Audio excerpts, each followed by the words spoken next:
Et salut! Aujourd'hui, une fois n'est pas coutume, je vais faire une vidéo avant. Donc là, tu vois, j'arrive sur le chantier.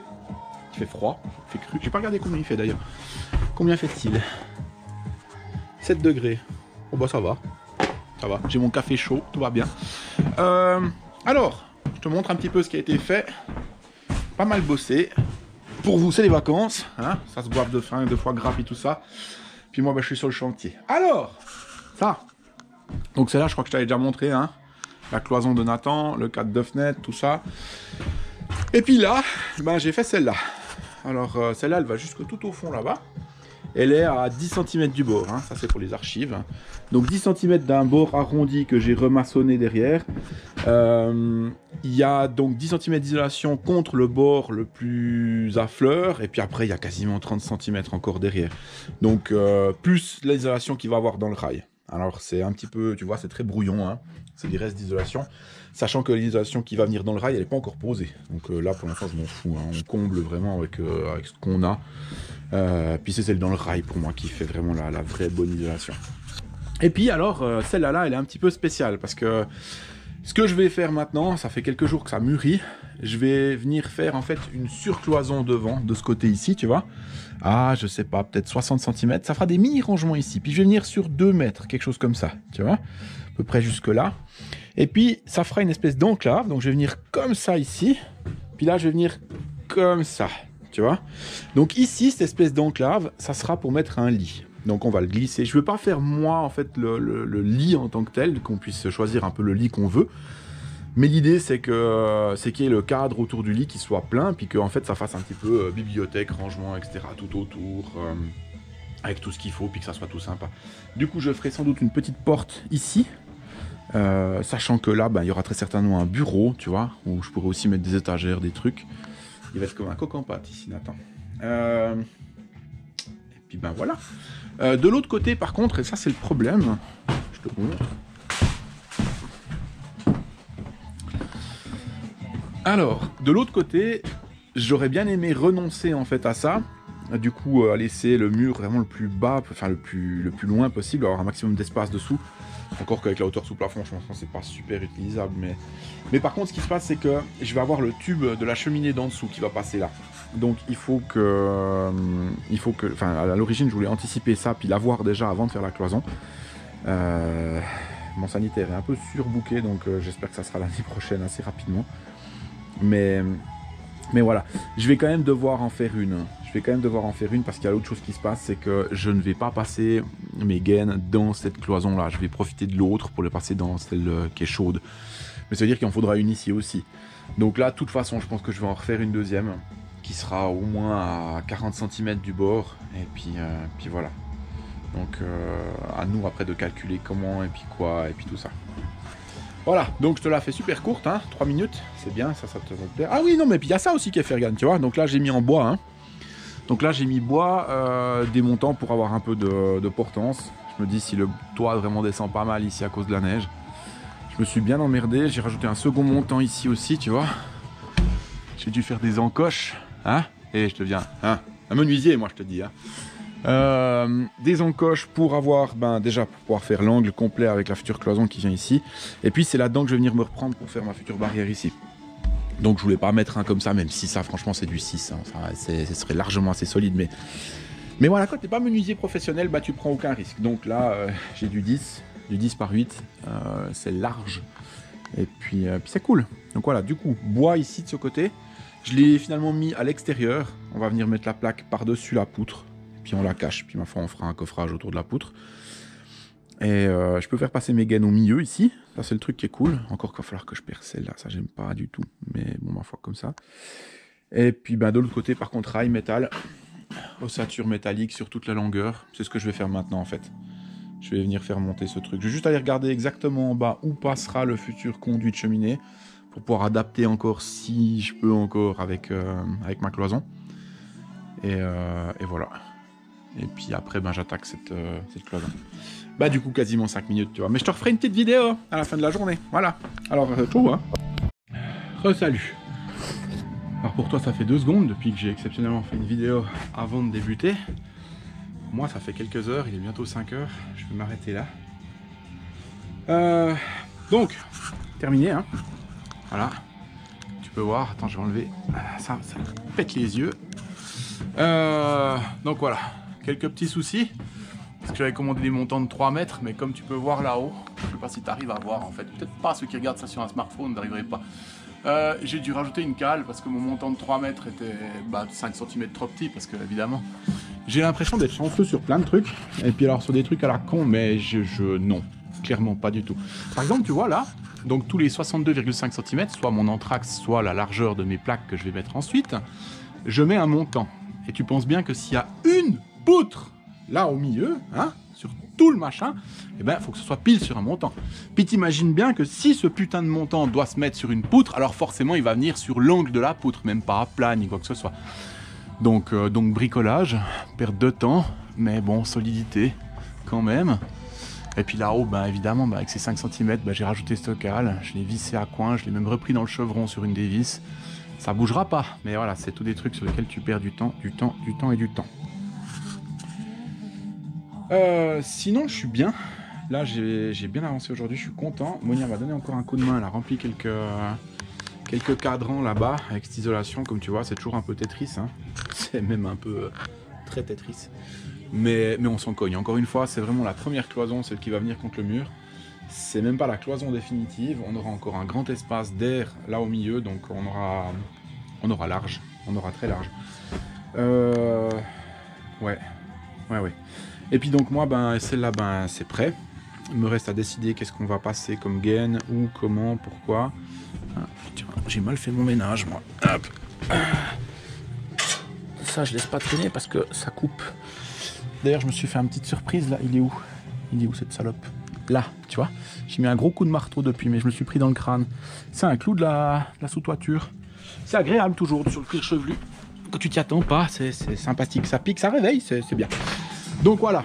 Ben écoute, pas grand chose de plus. Je vais quand même te montrer parce que je l'ai mis en commentaire, mais t'auras pas lu vu que t'es une feignasse. Ici, tu vois, on s'est fait une surprise aussi. Alors, quand nos amis menuisiers ont posé nos Velux, ils se sont rendus compte que ici, en fait, les mecs, ils ont mis une tôle. Alors, je sais pas pourquoi. Sûrement que c'était nécessaire parce que c'était la merde, hein, tu vois. C'est des tavillons, c'est cette espèce de... C'est des tuiles en bois, en fait, le tavillon. Tiens, qui sont venus transpercer. Ah, ils l'ont transpercé, la tôle, quand même. Bon, d'accord. Bon, bah alors, ouais, d'accord. Bref, donc, tôle un peu partout. Et puis seulement sur ce pan de toit. Donc le pan de l'autre côté, c'est aussi du tavillon, mais il n'y a pas de tôle. Et puis sur les deux pans de toit restants, parce que je te rappelle que c'est pas le même toit, hein, celui-là il est tout neuf, tout magnifique, donc c'est splendide. Par contre ici c'est tout pourri. D'ailleurs tu vois, hein, regarde les bardeaux, enfin tu regardes regarde les planches en fait, regarde les planches. Ici c'est noir, tu vois que le bois a extrêmement vieilli. Puis là ben c'est relativement beau. Ils ont changé quelques chevrons d'ailleurs, pas tous, mais quelques-uns. Bref, le problème maintenant, c'est que Thermicien dit, pas bien la tôle, c'est froid, c'est de l'acier, ça condense, et puis je peux pas isoler derrière sans l'enlever, parce que si j'isole derrière, le problème c'est que ça circulera pas, et ça va condenser, ça va finir à terme par me foutre en l'air mon isolation. Alors j'attends encore des nouvelles, il faut que je l'appelle ce thermicien, pour savoir quelles sont les alternatives. J'attends aussi un devis, et puis à partir de là on verra. Le problème c'est que si je dois l'enlever, ben, tu penses bien qu'il faut détuiler tout le toit, enlever le latage, le contre-latage, la sous-couverture, arriver jusqu'au chevron, rajouter quelques chevrons, parce que ça aussi c'est un truc qu'on peut en parler, hein. Mais les menuisiers d'il y a 50, 60 ans, ou je sais pas quand c'est qu'ils ont posé ça, ils m'ont mis des chevrons là, mais regarde l'épaisseur des chevrons. Regarde-moi cette merde. Donc déjà au départ, c'est une flèche, hein, je dis voilà, ça c'est un chevron. Ça c'est un vrai chevron, tu vois. Il fait, à vue de pif, 18 cm d'épaisseur. Celui-là, il part à 10. Hein. Puis si tu le suis, tu regardes là-haut, il arrive à 6. Puis je suis gentil avec le 6. Hein. Puis alors au-delà de ça, les mecs, ils étaient tellement radins, mais pire que moi. Hein. Il y en a un, celui-là. Tu le vois? Regarde. Il a séché ce con. Et non seulement il s'est vrillé, mais en plus il a séché tellement qu'il repose plus sur la poutre. Poutre qui a été rajoutée, hein, puis elle est clouée dans la poutre existante. Donc, moi, autant te dire que ça, là, ça me plaît pas. Donc là, je vais venir rajouter du bois contre ces deux poutres. Et puis je veux consolider ces chevrons. En plus, celui qui est à côté, tu vois que c'est... Enfin, je sais pas comment ça tient. Là, moi, je me demande sincèrement comment ça tient. Je suis venu reprendre tout ça. Hein. C'est une des raisons pour lesquelles j'ai fait une structure en bois ici. Mais ça me suffit pas. Je vais rajouter quelques chevrons, reprendre un peu là-dessus et puis remettre du bois. Je vais aussi te montrer un autre truc que je crois pas que je t'ai montré. Donc là, j'attends encore des carrelets que j'ai commandés il y a bientôt 6 semaines. Hein. Mes roundbars sont pas les plus rapides. Ici, tu vois cette poutre horizontale, elle va chez la voisine. Ne me demande pas pourquoi, hein, à l'époque où les maisons sont mitoyennes, donc je pourrais très certainement lui passer des messages en morse d'ailleurs. C'est autant dire si ça communique bien. Mais il faut que je puisse enlever cette poutre, qu'on puisse circuler ici. Donc j'ai commandé des montants aussi, des gros machins de 18 de long. 18 de large. Ouais, tu m'excuses, je suis fatigué. Je vais la reprendre en sandwich. Je vais monter en fait tout là-haut parce qu'elle est au moins pile au même niveau que le fait. Donc je vais me reprendre dans le fait, reprendre dans celle-là, venir au sol, au contact. Bien vérifier sur quoi je m'appuie au sol. Ça, c'est le truc qu'il va peut-être falloir que je construise quelque chose. Et puis après, je la coupe purement et simplement. Ouais, il faut encore que je vérifie au niveau de ce tirant-là. Il n'y a pas grand-chose qui l'empêche. Ouais, si. Ah. Peut-être faire que je fasse venir un charpentier quand même. Au moins poser une ou deux questions. Cette poutre-là, elle est quand même monstrueuse. Puis elle tient une bonne partie de la baraque. Et puis, il n'y a rien. Ouais, tu vois, il y avait. Le problème, c'est que tout le monde a enlevé un peu des trucs dans cette maison. Et moi, je suis encore celui qui en enlève le moins. Mais je suis le dernier en date, donc du coup, il reste plus grand chose de potentiellement enlevable. Ça devrait pas s'écrouler, hein, de toute façon, voilà. Estimons-nous contents et heureux et chanceux, voilà. Faudra que je pose quelques questions. Ouais, tu vois, ici aussi, il y en avait une, ça a été coupé. Là-bas, ça a été coupé, enfin, c'est un peu partout. Bref, voilà. Donc, je vais aussi faire ça. Dès que je reçois le matos là-bas, je vais pouvoir refaire cette zone. Faire tout au même niveau, poser mon sol, et puis après j'attaque les cloisons. Et donc ici, ben ça c'est terminé. Au niveau de l'ossature des cloisons, je vais passer mon enduit en fait dans la salle de bain, mais je me disais, pour ça, il faut que je pose cette dernière plaque. Tu regardes pas le par vapeur, hein, il était méchamment arraché quand j'ai dû poncer un peu ça. Je suis très honteux. Il faut que je pose cette dernière plaque, mais pour poser cette dernière plaque, il faut que je vienne à fleur de celle-là, c'est-à-dire qu'il faudrait que je commence le plafond ici, et ça me fait profondément chier. Je me demande si c'est pas une partie que je vais faire pour gagner un peu du temps et puis économiser un peu d'énergie, parce que moi je vais y mettre beaucoup de temps pour le faire, donc à voir si je le fais pas faire, puis comme ça je suis un peu plus tranquille. Pourquoi est-ce qu'il y a de la ficelle là? Qu'est-ce donc? Je sais pas. Bon, bref, voilà, je pourrais passer l'enduit au moins sur une partie, mais quitte à préparer de l'enduit, autant en avoir pour toute la zone et puis tout faire d'un coup. À voir, il faut que je discute avec le maçon, ça. Voilà, je crois que j'ai fait un peu le tour. Mais donc, mon prochain cheval de bataille, c'est vraiment ce sol là-bas. Ça, j'aime bien faire en plus. Donc, caler tout ça, rajouter des carrelets, construire le sol, puis après, construire les cloisons ici. Et puis voilà, après, je ferai toute l'électronique, enfin toute l'électricité, passer toutes mes gaines partout. Puis une fois que j'ai ça, on pourra finir l'isolation, passer aussi partout. Puis après, je fais ma commande de fermacelle pour les montants. J'espère que ça sera au printemps, mais à mon avis, on va vite ces temps, donc ça sera avant. C'est-à-dire qu'il va falloir que je reçoive, je pense, 2, peut-être 3 tonnes de fermacelle en plein hiver. Souhaite-moi bonne chance, ça va être tendu.